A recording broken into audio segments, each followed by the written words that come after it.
Solar. Make life better. TSS Tiger Super. Kanva mart presents Suvarna news Kannadaprabha ಅಸಾಮಾನ್ಯ ಕನ್ನಡಿಗ powered by Supreme Solar ಮತ್ತು TSS Tiger supari ವಿಶೇಷ ಕಾರ್ಯಕ್ರಮಕ್ಕೆ ನಿಮ್ಮೆಲ್ಲರಿಗೂ ಸ್ವಾಗತ ವೀಕ್ಷಕರೇ. ಸುವರ್ಣ ನ್ಯೂಸ್ ಮತ್ತು ಕನ್ನಡಪ್ರಭ ಎಲೆಮರೆ ಕಾಯಿಗಳಂತೆ ದೇಶ ಸೇವೆ ರಾಜ್ಯ ಸೇವೆಯನ್ನ ಮಾಡ್ತಾ ಇರುವಂತಹ ಸಮಾಜ ಸೇವೆಯೇ ತಮ್ಮ ಜೀವನದ ಧ್ಯೇಯ ಅಂತ ಬದುಕ್ತಾ ಇರುವಂತಹ ಹಲವರನ್ನ ನಿಮಗೆ ಪರಿಚಯಿಸುವಂತಹ ಪ್ರಯತ್ನ ಮಾಡ್ತಾ ಇದೆ.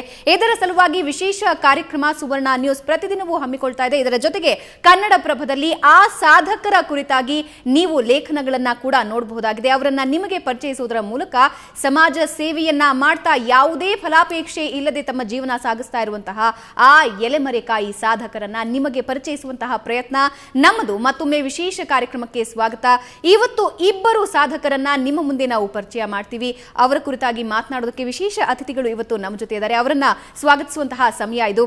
ಮೊದಲಿಗೆ general manager eco crystal private limited ನ ಜನರಲ್ ಮ್ಯಾನೇಜರ್ ಆದಂತಹ ಡಿ ಮುರಳಿ ಪ್ರಸಾದ್ ಅವರು ನಮ್ಮ ಜೊತೆ ಇದ್ದಾರೆ. ಸರ್, ಕಾರ್ಯಕ್ರಮಕ್ಕೆ ಸ್ವಾಗತ. ನಮಸ್ಕಾರ.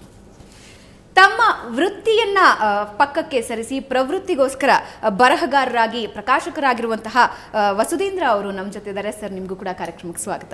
ನಮಸ್ಕಾರ. ಎಸ್ ವೀಕ್ಷಕರೇ, ಈಗ ಮತ್ತೆ ಇನ್ನೊಬ್ಬ ಸಾಧಕರನ್ನ ನಾವು ನಿಮ್ಮ ಮುಂದೆ ಇಡ್ತಾ ಇದ್ದೀವಿ. ನಿನ್ನೆ KP ರಾವ್ ಅವರ ಒಂದು ಸಾಧನೆಯನ್ನ ನಿಮ್ಮ ಮುಂದೆ ನಾವು ಪ್ರಸ್ತುತಪಡಿಸಿದ್ವಿ. ಇವತ್ತು ದಾನ ಚಿಂತಾಮಣಿ ಅಂತಲೇ ಖ್ಯಾತ ಆಗಿರುವಂತಹ ಹುಚ್ಚಮ್ಮ ಅವರನ್ನ ನಾವು ನಿಮಗೆ ಪರಿಚಯಿಸ್ತಾ ಇದ್ದೀವಿ. ಯಾವುದೇ ಫಲಾಪೇಕ್ಷೆ ಇಲ್ಲದೆ ಮಕ್ಕಳಿಗೆ ಉಣಬಡಿಸುವುದರಲ್ಲೇ ಜೀವನದ ತೃಪ್ತಿಯನ್ನ ಕಂಡುಕೊಳ್ತಾ ಇರುವಂತಹ ಈಕೆ ತನ್ನದೆಲ್ಲವನ್ನ ಮಕ್ಕಳ ವಿದ್ಯಾಭ್ಯಾಸಕ್ಕೆ ಅಂತ ದಾನ ಮಾಡಿದ್ದಾರೆ. ಹಾಗಾದ್ರೆ ಈಕೆಯ ಸಾಧನೆ ಏನು ಅನ್ನೋದರ ಕುರಿತಾಗಿ ಒಂದು ಸಣ್ಣ ವರದಿಯನ್ನ ನೋಡ್ಕೊಂಡ್ ಬನ್ನಿ.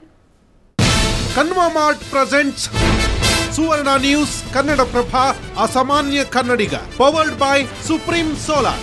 Make life better. TSS Tiger ಸುಪಾರಿ.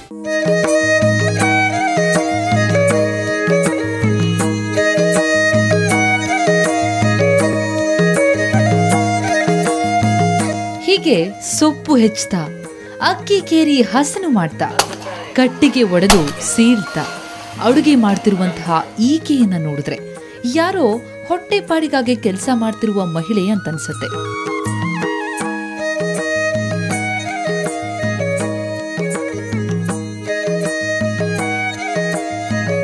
ಶಾಲಾ ಮೈದಾನದಲ್ಲಿ ಆಡ್ತಾ ಇರುವ ಮಕ್ಕಳು, ಶಾಲೆಯಲ್ಲಿ ಶಿಸ್ತಾಗಿ ಕೂತು ಪಾಠ ಕಲಿಯೋ ವಿದ್ಯಾರ್ಥಿಗಳು, ಹೀಗೆ ಮಕ್ಕಳು ನೆಮ್ಮದಿಯಿಂದ ಆಟ ಆಡಿಕೊಂಡು ಶಿಸ್ತಾಗಿ ಪಾಠ ಕಲಿಯೋಕೆ ಈ ಮಹಿಳೆಯ ಕೊಡುಗೆ ಇದೆ.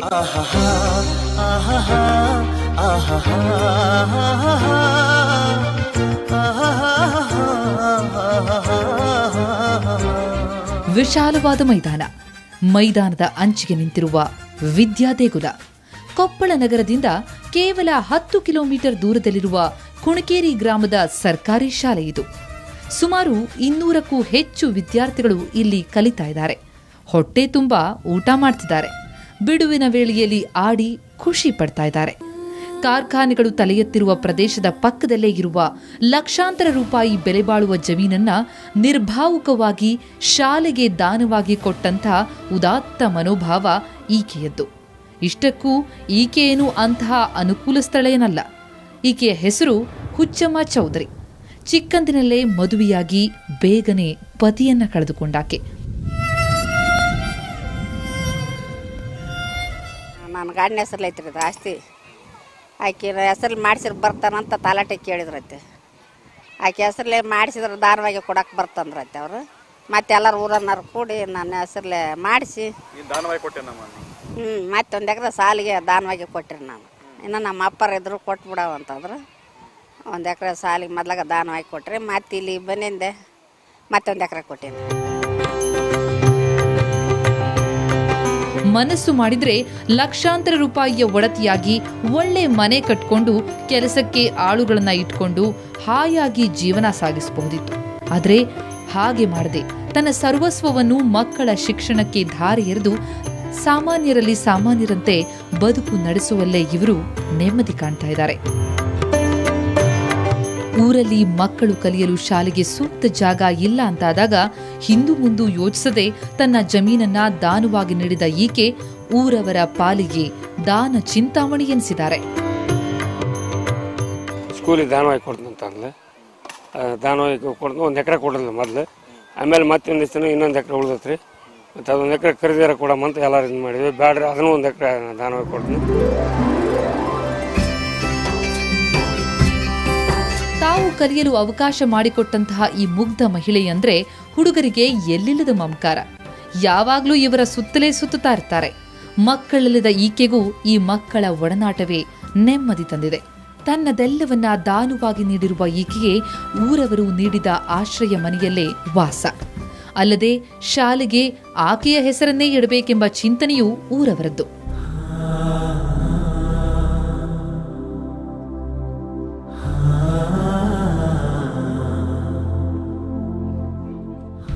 ಮಕ್ಕಳಿಗೆ ತಾಯಿಯ ಮಮಕಾರದಿಂದ ಅಡುಗೆ ಮಾಡಿ ಅಕ್ಕರೆಯಿಂದ ಬಡಿಸುವ ಇವರು ವಿದ್ಯಾರ್ಥಿಗಳ ಶಿಕ್ಷಣದಲ್ಲೇ ಬದುಕಿನ ಸಾರ್ಥಕತೆಯನ್ನ ಕಾಣ್ತಾ ಇದ್ದಾರೆ. ಮಕ್ಕಳ ಶೈಕ್ಷಣಿಕ ಭವಿಷ್ಯಕ್ಕೆ ಭದ್ರ ಬುನಾದಿ ಹಾಕಿಕೊಟ್ಟ ಹುಚ್ಚಮ್ಮ ಚೌಧರಿ ವಿರಳದಲ್ಲಿ ಅತಿ ವಿರಳ ಅನಿಸ್ತಾರೆ. ಸುವರ್ಣ ನ್ಯೂಸ್ ಮತ್ತು ಕನ್ನಡಪ್ರಭದ ಅಸಾಮಾನ್ಯ ಕನ್ನಡಿಗ ಪ್ರಶಸ್ತಿಗೆ ದಾನ ಚಿಂತಾಮಣಿ ಹುಚ್ಚಮ್ಮ ಚೌಧರಿ ಕೂಡ ನಾಮನಿರ್ದೇಶನಗೊಂಡಿದ್ದು, ನಿಮ್ಮ ಆಯ್ಕೆ ಇವರಾಗಿದ್ದಲ್ಲಿ AK2 ಅಂತ ಟೈಪ್ ಮಾಡಿ 9241012211 ಈ ನಂಬರ್ಗೆ SMS ಮಾಡಿ. ತಮಗೆ ಯಾವುದೇ ನಿರೀಕ್ಷೆ ಇಲ್ಲದೆ ತಮ್ಮದೆಲ್ಲವನ್ನ ಮಕ್ಕಳ ಶಿಕ್ಷಣಕ್ಕೆ ದಾನ ಕೊಟ್ಟಂತಹ ಹುಚ್ಚಮ್ಮ ಅವರ ಸಾಧನೆಯನ್ನ ನಾವು ನೋಡಿದ್ವಿ. ವಸುಧೇಂದ್ರ ಸರ್, ಉತ್ತರ ಕರ್ನಾಟಕದ ನೋವು ನಲಿವಿನ ಬಗ್ಗೆ ಬಹುಶಃ ನಿಮಗೆ ಬಹಳಷ್ಟು ಗೊತ್ತಿರುವಂತಹ, ನಿಮಗೆ ಗೊತ್ತಿರುವಷ್ಟು ನಮಗೆ ಗೊತ್ತಿಲ್ಲ ಅಂತಾನೆ ಹೇಳಬಹುದಾಗಿದೆ. ಅಲ್ಲಿನ ನೋವು ಬಡತನದ ಬಗ್ಗೆ ಬಹಳಷ್ಟು ಅಧ್ಯಯನವನ್ನ ಕೂಡ ನೀವು ಮಾಡಿದಿರಿ. ಹುಚ್ಚಮ್ಮ ಅಂದುಕೊಂಡಿದ್ದಿದ್ರೆ ಬಹುಶಃ ಇರುವಂತಹ ಜಮೀನನ್ನ ಮಾರು ಹಾಕಿ ಒಂದಷ್ಟು ದುಡ್ಡು ಬರ್ತಾ ಇತ್ತು, ಲಕ್ಷಾಂತರ ರೂಪಾಯಿ ಬರ್ತಾ ಇತ್ತು, ಅದರಿಂದ ಒಂದು ಒಳ್ಳೆ ಮನೆ ಕಟ್ಕೊಂಡು 4 ಜನ ಆಳು ಕಾಳುಗಳನ್ನ ಇಟ್ಕೊಂಡು ಆರಾಮ ಜೀವನ ನಡೆಸಬಹುದಾದಂತಹ ಮಹಿಳೆ. ಆದರೆ ತನಗೆ ಏನೂ ಬೇಡ, ಅದರ ಜೊತೆಗೆ ದಾನವಾಗಿ ನೀಡಿದ್ದಲ್ಲದೆ ಅದೇ ಶಾಲೆಯಲ್ಲಿ ಆಯಾಗಿ ಕೆಲಸ ಮಾಡಿಕೊಂಡು ಮಕ್ಕಳಿಗೆ ಅನ್ನ ಬಡಿಸ್ಕೊಂಡು ಜೀವನ ನಡೆಸ್ತಾ ಇರುವಂತಹದ್ದು. ಏನು ಹೇಳಬೇಕು ಗೊತ್ತಾಗಲ್ಲ. ಕೆಲವೊಂದು ವಿಷಯದಲ್ಲಿ ಈ ಥರ ದಾನ ಮಾಡುವಂತಹ ಒಂದು ಗುಣ, ಅದು ಅಪಾತ್ರ ದಾನ ಅಲ್ಲ, ಇದು ಪಾತ್ರರಿಗೆ ಮಾಡಿದಂಥ ದಾನ. ಇದನ್ನ ನೋಡಿದಾಗ ನಂಗೆ ಅನಿಸುತ್ತೆ, ಅವ್ರ ಹೆಸರಿದೆ ಅಲ್ಲ, ಹುಚ್ಚಮ್ಮ ಅಂತ ಹೆಸರಿದೆ, ಅವ್ರ ವ್ಯಕ್ತಿತ್ವದಲ್ಲಿ ಯಾವುದೇ ಹುಚ್ಚುತನ ಇಲ್ಲ, ಅತ್ಯಂತ ಬುದ್ಧಿವಂತತನ ಇದೆ, ಅತ್ಯಂತ ಒಂದು ದಾನದ ಮನೋಭಾವ ಇದೆ ಅಂತ. ಅದು ಶಾಲೆಗಾಗಿ ಕೊಟ್ಟಿರ್ತಕ್ಕಂಥದ್ದು, ಬೇರೆದು ಅಲ್ಲ. ಶಾಲೆಯ ಮಕ್ಕಳು ಆಡಲಿ ಅಂತ, ತನಗಿಲ್ಲದಿದ್ದರೂ, ತನಗೆ ಮಕ್ಕಳಿಲ್ದಿದ್ರು ಬೇರೆ ಮಕ್ಕಳು ಅದರಲ್ಲಿ ಆಡಿಕೊಂಡು ನಲಿಲಿ ಅಂತ ಹೇಳುವಂಥ ಒಂದು ಉದ್ದೇಶದಿಂದ ಕೊಟ್ಟಿದ್ದು ಮಾದರಿ ಅನಿಸುತ್ತೆ ನನಗೆ. ದಾನ ಮಾಡುವಂಥ ರೀತಿಯಲ್ಲಿ ಹೀಗಿರಬೇಕು ಅಂತ. ಆಮೇಲೆ ಅವ್ರ ವಯಸ್ಸನ್ನು ನೋಡಿದರೆ, ಗಮನಿಸಿದ್ರೆ ಅದು ಕೆಲಸ ಮಾಡೋ ವಯಸ್ಸೇ ಅಲ್ಲ. ಅದು ಉಳಿದಿದ್ದು ಬಿಡಿ, ದೊಡ್ಡ ಬಂಗ್ಲೆ ಗಿಂಗ್ಲೆ ಬಿಡಿ, ಕೆಲಸ ಮಾಡೋ ವಯಸ್ಸಲ್ಲ. 60 ವರ್ಷಕ್ಕೆ ರಿಟೈರ್ಮೆಂಟ್ ತೊಗೊಂಡ್ಬಿಡ್ತೀವಲ್ಲ, ನಾವು ನಿವೃತ್ತಿ ಹೊಂದ್ತೀವಿ. ಆದರೆ ಅವರು ಇನ್ನೂ ಕೆಲಸ ಮಾಡ್ತಾ ಇದ್ದಾರೆ ಅಂತಂದರೆ ಆ ವ್ಯಕ್ತಿಯಲ್ಲಿರ್ತಕ್ಕಂಥ ಚೈತನ್ಯವನ್ನು ತೋರಿಸುತ್ತೆ.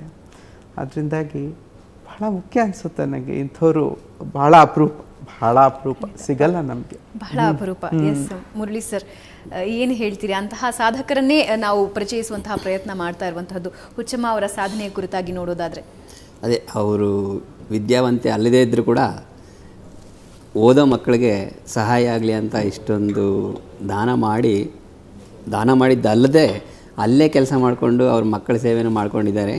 ಯಾವುದೇ ಫಲಾಪೇಕ್ಷೆಯನ್ನು ನಿರೀಕ್ಷಿಸದೆ ಮಾಡ್ತಾ ಇರೋದ್ರಿಂದ ನಮಗೂ ಒಂಥರ ಹೆಮ್ಮೆ ಅನಿಸುತ್ತೆ ಈ ಕಾರ್ಯಕ್ರಮದಲ್ಲಿ ಭಾಗವಹಿಸಿರೋದಕ್ಕೆ. ಎಸ್, ನಿಜವಾಗಿಯೂ ಇಂತಹ ಸಾಧಕರನ್ನ ಗುರುತಿಸುವ ಅವಶ್ಯಕತೆ ಇದೆ. ಯಾಕೆಂದ್ರೆ ಇವರು ಸಮಾಜದಿಂದ ಏನನ್ನೋ ನಿರೀಕ್ಷೆ ಮಾಡುವಂತಹವರಲ್ಲ. ನಮಗೆ ಇಂಥವ್ರು ಗುರುತಿಸಬೇಕು, ನಮಗೆ ಪ್ರಶಸ್ತಿಗಳು ಬರಬೇಕು ಅಥವಾ ಮತ್ತಿನ್ನೊಂದು ಬರಬೇಕು ಅಂತ.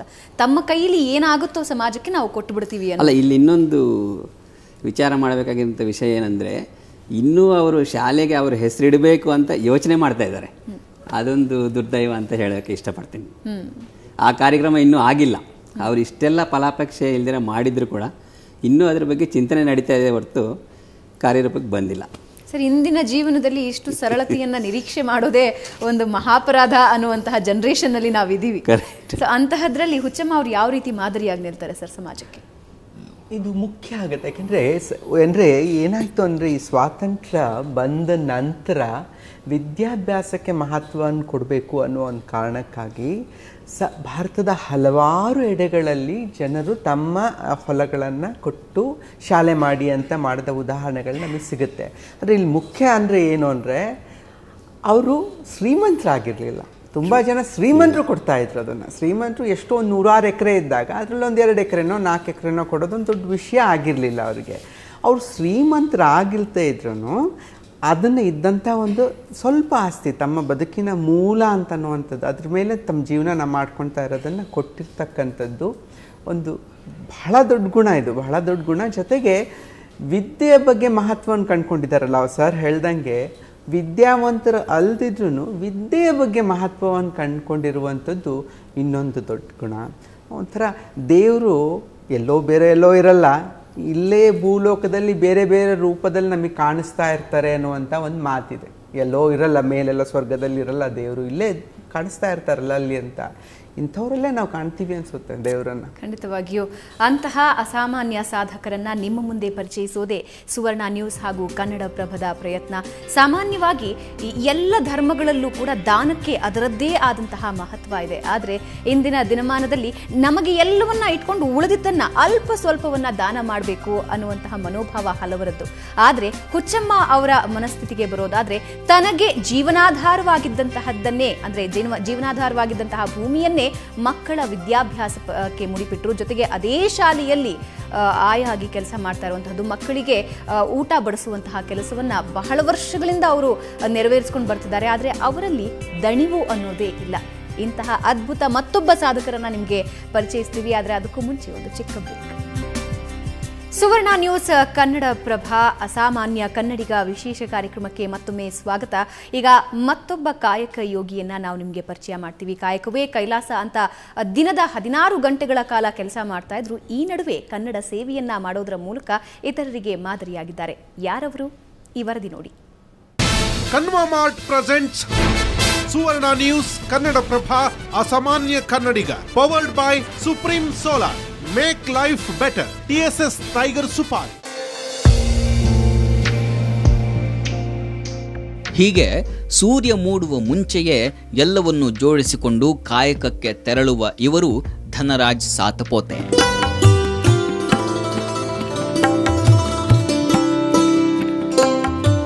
ಇವರದು ಚಮ್ಮಾರ ವೃತ್ತಿ.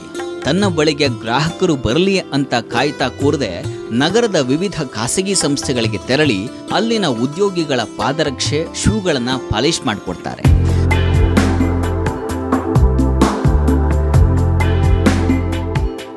ಗದಗ ಜಿಲ್ಲೆಯ ಲಕ್ಷ್ಮೇಶ್ವರದಿಂದ ಬಂದು ಇಲ್ಲಿ ನೆಲೆಸಿದ ಧನರಾಜ್ ಸಾತಪೋತೆ ದಿನದ 16 ಗಂಟೆಯೂ ಚಪ್ಪಲಿ ಹೊಲೆಯೋದು, ಬೂಟ್ ಪಾಲಿಶ್ ಮಾಡುವ ಕೆಲಸದಲ್ಲೇ ಬ್ಯುಸಿಯಾಗಿರ್ತಾರೆ.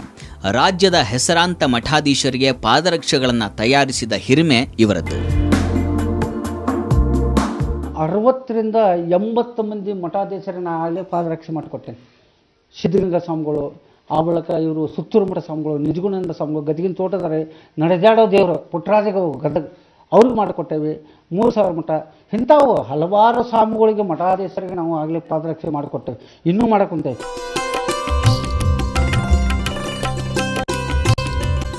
ತಮ್ಮ ಕಾಯಕದ ನಡುವೆಯೇ ಸಾಹಿತ್ಯ ಕ್ಷೇತ್ರಕ್ಕೆ ತಮ್ಮದೇ ಆದ ರೀತಿಯಲ್ಲಿ ವಿಶಿಷ್ಟ ಸೇವೆಯನ್ನು ಸಲ್ಲಿಸ್ತಾ ಇದ್ದಾರೆ ಧನರಾಜ್.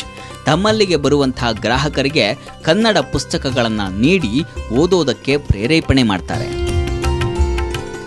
ಈಗ ಅಲ್ಲೇ 60ರಿಂದ 70 ಬುಕ್ ನಾವು ಮಾಡಿಸೇವೆ. 78 ಬುಕ್ಕರಿಗೆ ನಾವು ಮಾಡಿಸಿದ್ದೆ. ಎಲ್ಲ ನಾಟಕ ಬುಕ್ಕ ಮಾಡಿಸೇವೆ. ಆ ಬಳಿಕ ಈಗ 2 ಬುಕ್ ಅದಾವಲ್ಲ, ಈಗ ಮಾಡ್ಬೇಕು ಸದ್ಯ. ಈಗ ಈ ವರ್ಷದೊಳಗೆ ಹಾಕೋರು.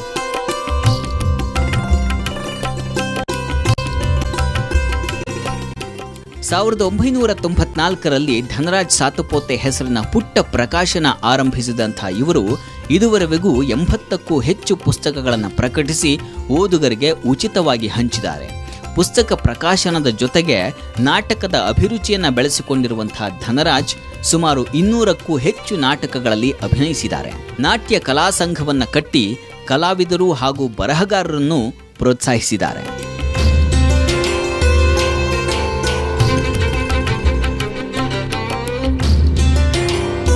ಅವರಿಗೆ ಸಾಧ್ಯವಾದಷ್ಟು ಏನಪ್ಪ ಬೆಳೀಲಿ ಮುಂದಾಗಲಿ ಅನ್ನುವಂಥ ವಿಚಾರ ಅವರು. ಹಾಗಾಗಿ ನಾವೆಲ್ಲ ಬೆಳೀತಾ ಇದ್ವಿ ಅವ್ರ ಕೈಯೊಳಗೆ. ಧನರಾಜರ ಈ ಕಾಯಕ ನಿಷ್ಠೆ ಹಾಗೂ ಸಾಹಿತ್ಯ ಸೇವೆಯನ್ನು ಗುರುತಿಸಿದಂಥ ಸರ್ಕಾರ ಹಾಗೂ ಸಂಘ ಸಂಸ್ಥೆಗಳು ಹಲವಾರು ಪ್ರಶಸ್ತಿಗಳನ್ನು ನೀಡಿ ಗೌರವಿಸಿವೆ.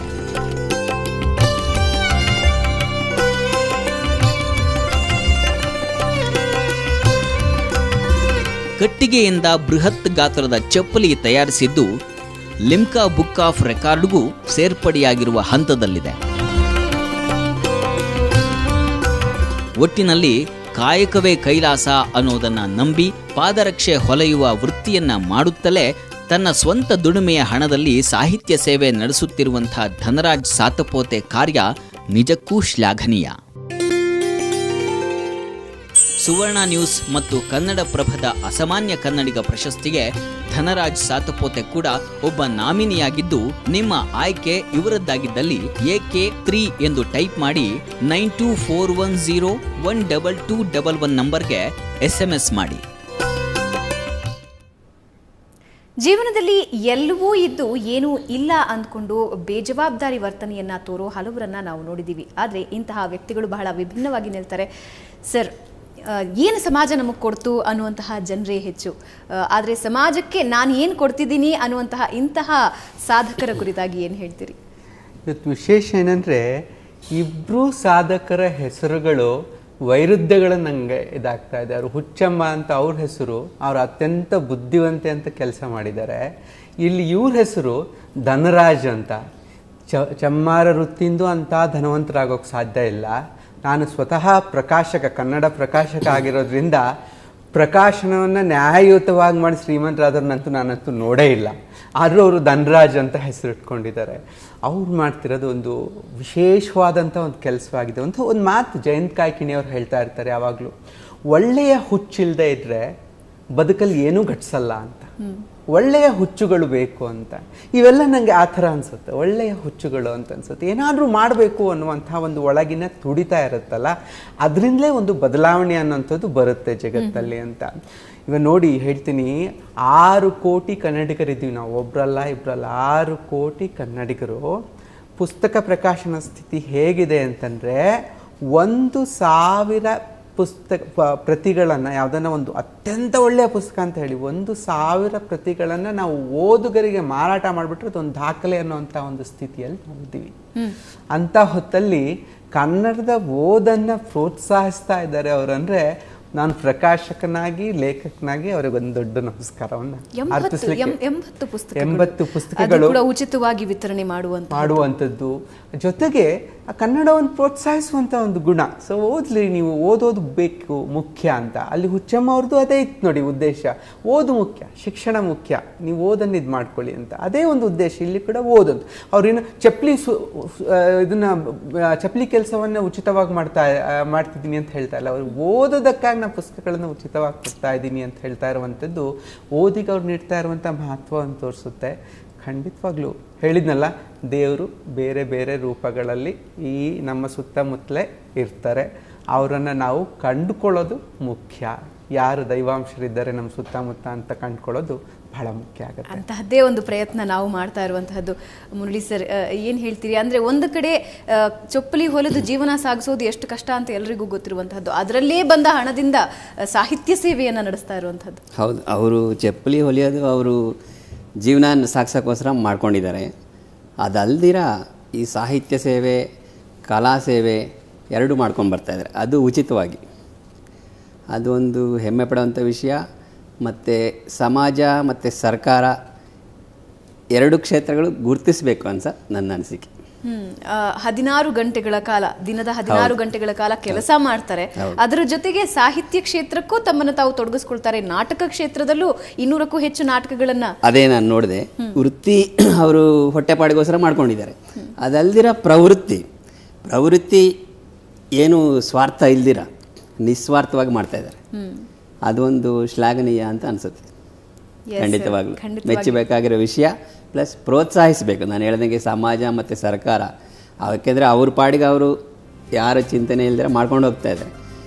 ಸರ್ಕಾರ ಮತ್ತು ಸಮಾಜ ಎರಡೂ ಸೇರಿ ಏನಾದರೂ ಪ್ರೋತ್ಸಾಹ ಮಾಡಬೇಕು ಅಂತ ನನ್ನ ಅನಿಸಿಕೆ. ಖಂಡಿತವಾಗಿಯೂ ಧನ್ಯವಾದ ಮುರಳಿ ಸರ್, ನಮ್ಮ ಜೊತೆ ಮಾತನಾಡೋದಕ್ಕೆ. ಸರ್ ನಿಮಗೂ ಕೂಡ ಧನ್ಯವಾದ ನಮ್ಮೊಂದಿಗೆ ಮಾತನಾಡೋದಕ್ಕೆ. ಸಂತೋಷ. ಇಷ್ಟು ಒಳ್ಳೆ ಜನರನ್ನ ಪರಿಚಯ, ಅವ್ರ ಬಗ್ಗೆ ಮಾತಾಡೋದು ಸಂತೋಷ ಸಂಗತಿ. ಧನ್ಯವಾದ ಸರ್. ಎಸ್ ವೀಕ್ಷಕರೇ, ಅಂತಹ ಅತ್ಯದ್ಭುತ ಸಾಧಕರನ್ನ ನಿಮಗೆ ಪರಿಚಯಿಸುವಂತಹ ಕೆಲಸವನ್ನ ಸುವರ್ಣ ನ್ಯೂಸ್ ಹಾಗೂ ಕನ್ನಡಪ್ರಭ ಪ್ರತಿದಿನವೂ ಮಾಡ್ತಾ ಇದೆ.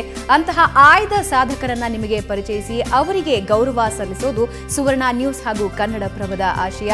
ನಾಳೆ ಮತ್ತಿಬ್ಬರು ಸಾಧಕರನ್ನ ನಿಮಗೆ ಪರಿಚಯಿಸ್ತೀವಿ. ತಪ್ಪದೆ ನೋಡ್ತಾ ಇರಿ. ನೇರ, ದಿಟ್ಟ, ನಿರಂತರ ಸುದ್ದಿಗಾಗಿ ನೋಡ್ತಾ ಇರಿ ಸುವರ್ಣ news. ಕನ್ವಾ mart presents Suvarna news Kannadaprabha ಅಸಾಮಾನ್ಯ ಕನ್ನಡಿಗ, ಪವರ್ಡ್ ಬೈ ಸುಪ್ರೀಂ ಸೋಲಾರ್.